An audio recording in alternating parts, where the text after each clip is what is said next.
quand Jésus était à la synagogue, il lit Ésaïe. Je ne sais plus où c'est, dans quel passage. Où il disait... Oui, je vais retrouver. Il faut juste que je cherche. Désolé. Il n'y a pas de souci, mon frère. Alors, c'est dans quoi déjà? Je devais être dans Matthieu, je crois. Je ne sais pas si quelqu'un aurait le verset. Et Oui. quoi le passage, comme ça on pourra t'aider? Comment? L'histoire, en fait, c'était Jésus était dans la synagogue et... Ah oui, il a prêché, il a dit c'est une année de grâce du Seigneur.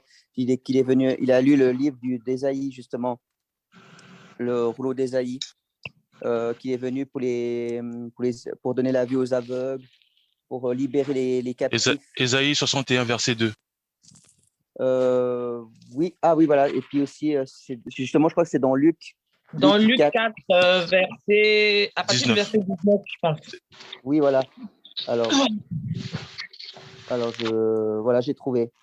Gloire à Dieu. Jésus, alors c'est chapitre 4, verset 16. Amen. Jésus se rendit à Nazareth, où il avait été élevé conformément à sa habitude. Il entra dans la synagogue le jour du Shabbat.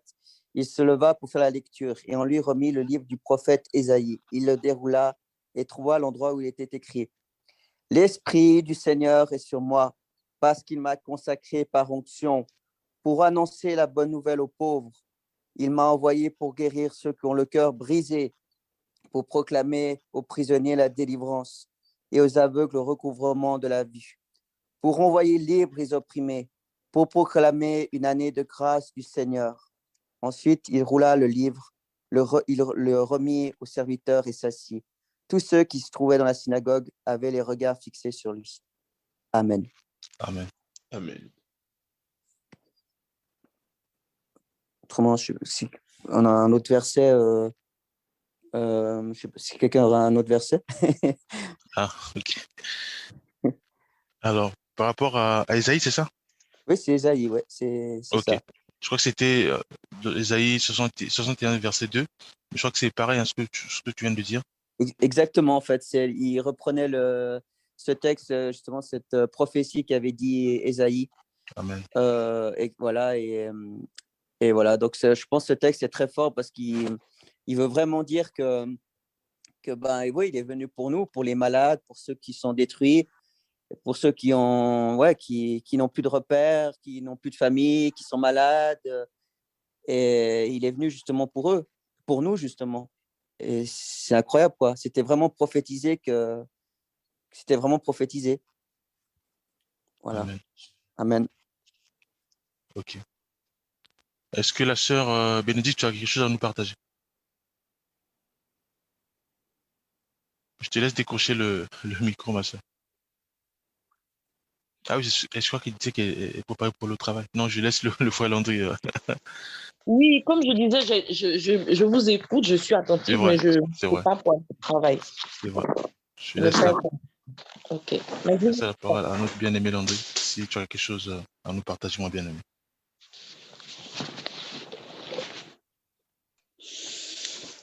En fait, je voulais pas partager, mais je voulais partager un truc sur ce qui est de l'amour, en fait. C'est un passage quelque chose que j'ai dans la tête depuis l'autre jour par rapport à ce que c'est que l'amour, quoi. Ce que c'est que l'amour, l'amour que Dieu nous porte.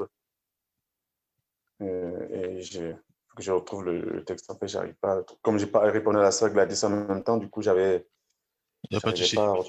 Dis-nous, comme a dit la sœur Bénédicte, dis-nous. Ouais, c'était Moi, j'ai Google devant moi, hein, donc ouais, je crois que tout. c'est Corinthiens. Excuse-moi, c'est Corinthiens 13, verset 14. Ah, gloire à Dieu. Verset 4 à 7, il me semble. Oh.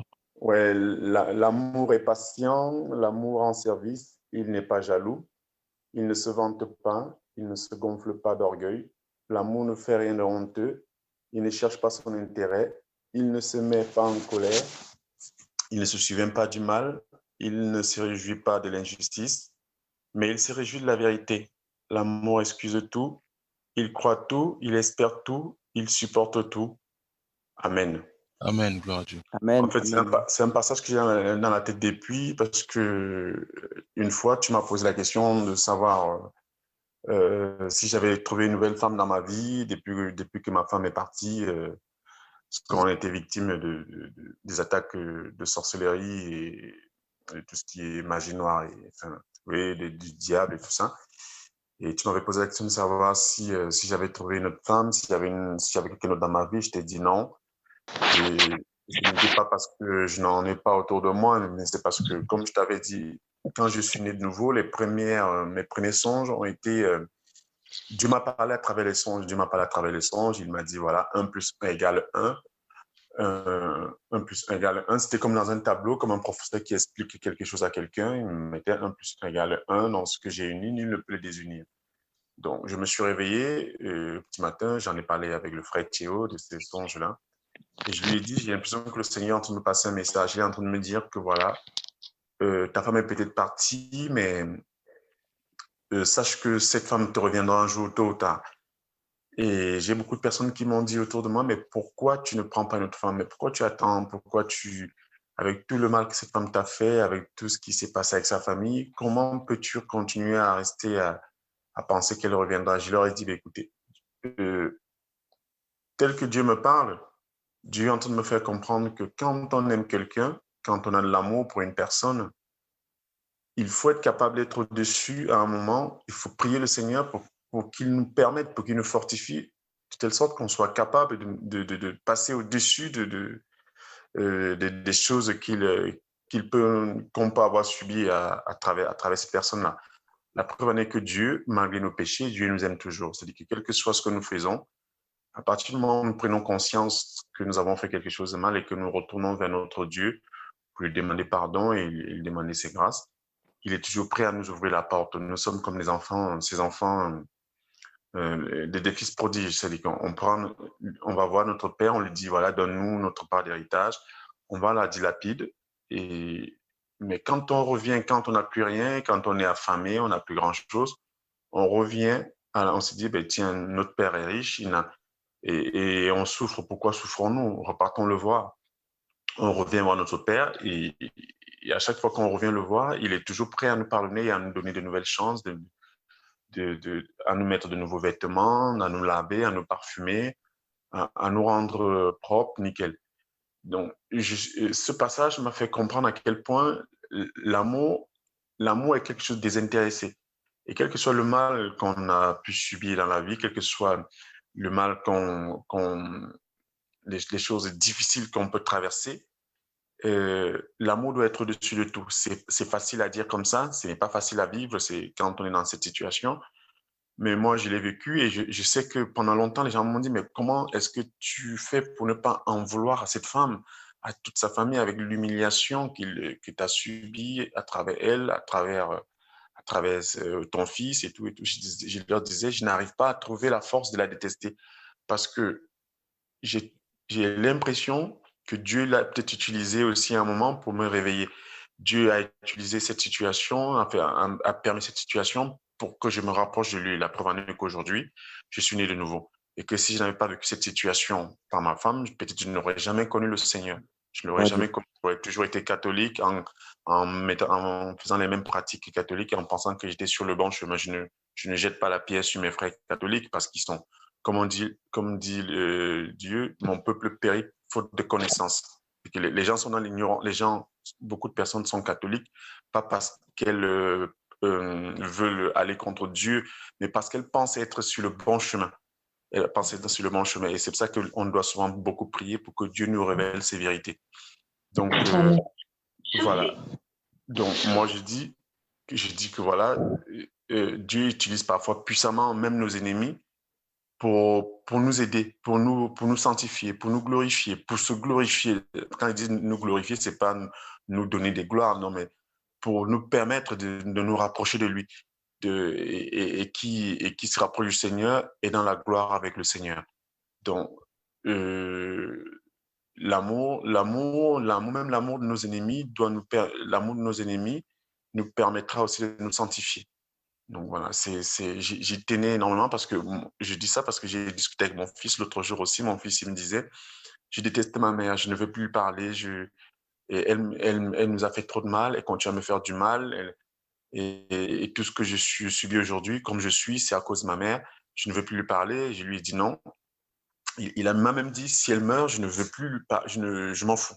Je lui ai dit non, ta maman, t'en auras qu'une. Et mon fils, là, à l'époque, il avait 8 ans quand il me disait ça. Là, maintenant, il en a 9. Je dis non, j'ai été inspiré par le Seigneur à ce moment. J'étais saisi l'Esprit de Dieu et je lui ai dit non, je ne veux pas que tu parles comme ça. Mais quel que soit ce que tu as subi avec ta maman, une maman, t'en as qu'une. Et il faut continuer à prier pour elle. Parce que si tu ne continues pas à prier pour elle, elle ne changera peut-être pas. Peut-être elle sera toujours entraînée par le diable. Le diable l'amènera toujours à te faire du mal. Alors que si tu continues à prier pour elle, le Seigneur va la délivrer. Et quand le Seigneur va la délivrer, eh ben, toi aussi, tu retrouveras ta maman que tu as toujours voulu avoir. Et du coup, on a lu ce passage à lui et moi. Je lui ai expliqué. Ça lui a tellement fait du bien qu'il s'est mis à prier pour sa maman. À prier pour sa maman pour que le Seigneur la délivre du filet de l'oiseleur. Et donc, je disais, c'est une façon d'exhorter les gens à nous aimer, quelles que soient les difficultés qu'on rencontre avec les personnes qui nous entourent. Il faut toujours se dire que Dieu utilise puissamment ces personnes soit pour nous éprouver, donc nous permettre de voir encore à quel point on tient à lui, de tourner notre regard vers le Seigneur, soit pour nous sanctifier, soit pour nous révéler des choses qui nous échappent. Amen. Enfin, j'avais pas plus que ça. Amen, gloire à Dieu. Amen. Gloire à Dieu. Je te laisse la parole, mon bien-aimé Grégory, ici, pour la suite. Parce que quelqu'un pourrait m'aider, je crois qu'à un moment, il parle du divorce, qui Dieu n'aime pas le divorce, justement. Ah voilà, c'est dans Malachie 2, verset 16. Car je déteste le divorce, dit l'Éternel, le Dieu d'Israël, et celui qui couvre son abus de violence, dit l'Éternel, le Maître de l'univers. Veillez sur votre esprit, ne commettez pas cette trahison. Et on voit que Dieu, il est dit que ne pas séparer ce que Dieu unit. Donc, on voit que nous, en tant que nés de nouveau chrétiens, nous ne devons pas divorcer, comme je comprends la parole, hein, peut-être je me trompe, hein, mais voilà, qu'on ne peut pas faire comme les autres du monde, si ça ne va pas, on divorce, et voilà, qu'on est unis pour toujours. Après, peut-être, voilà, je ne veux pas dire de bêtises, mais c'est comme je comprends la parole. Voilà. Parce que ce que pensent les autres. Amen, amen, gloire à Dieu. Non, mais c'est ça, mon bien-aimé. C'est ça. Donc, Ouais. comme a dit le frère Landry aussi, que quand Dieu unit, par rapport au songe, hein, voilà où Dieu disait 1 plus 1 égale à 1. Donc, quand tout ce que Dieu unit, donc personne ne peut le séparer. Même Jésus-Christ dira aux Juifs en disant que voilà, vous voyez, quand il posait la question par rapport à Moïse, et après on lui dit non, parce que Moïse nous a demandé d'écrire une lettre de divorce, mais lui il dit non, au départ, ça n'existait pas, tu vois. Mhm. Il dit voilà, c'est à cause de dureté de votre cœur que Moïse a instruit cela, mais sinon au départ, ça n'existait pas. Parce que Dieu C'est ça. voilà. C'est Donc, ça, parce que ce qu'il dit bien aussi, c'est pourquoi l'homme quittera son père et sa mère, s'attachera à sa femme, et les deux ne feront plus qu'un. Donc, mais encore, on regarde justement le monde, dès qu'il y a un problème, ben, tout de suite, il divorce, alors que ce n'est pas ce que Dieu désire. Vraiment, Dieu, il veut vraiment oui, que s'il y a des problèmes, qu'on puisse d'abord s'appuyer sur lui, se repentir, demander pardon, et voilà. Et je pense que c'est le premier réflexe que devrait avoir tout couple, en fait, dès qu'il y a des problèmes, des tensions. Voilà, c'est le Dieu d'Israël, Yeshua. Voilà. amen. Amen. Gloire à Dieu. Mais voilà, l'ennemi fait beaucoup de dégâts dans les mariages, je remarque. Et je pense que vraiment, c'est toujours important que les deux soient fixés sur Dieu, quoi, pour pas tomber, quoi, parce que l'ennemi est comme un lion rugissant. Lui, son but, c'est de détruire, voilà. Donc, il faut toujours veiller faut toujours veiller, en fait. Parce que, voilà. Amen, gloire à Dieu. Je crois qu'on a été vraiment bénis par plusieurs messages. Que Dieu continue vraiment à nous aider à pouvoir mieux on va dire les avaler, hein, donc mieux les concevoir, pour les pratiquer aussi.